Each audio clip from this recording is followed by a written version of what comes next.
Toshakhana 2 case में बानी PTI और बुशरा बीबी को 10-10 साल कैद की सजा सुना दी गई।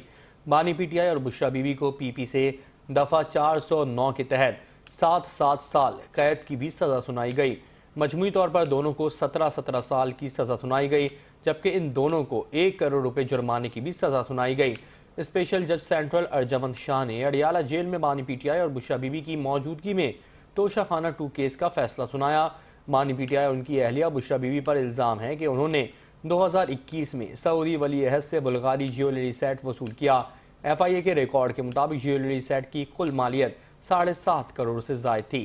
ज्वेलरी सेट का रिकॉर्ड वजारत खारजा से भी हासिल किया गया। मुल्जिमान ने प्राइवेट फर्म से बुल्गारी सेट की कीमत सिर्फ 59 लाख रुपए लगवाई। ज्वेलरी सेट में नेकलेस, ब्रेसलेट, अंगूठी और इयररिंग शामिल थी। सऊदी वली अहद से वसूल किया गया तोहफा तोशाखाना में जमा नहीं कराया गया और कीमत का तयन प्राइवेट अप्रेजर सुहेब अब्बास और फिर कस्टम हुक्काम के जरिए किया गया।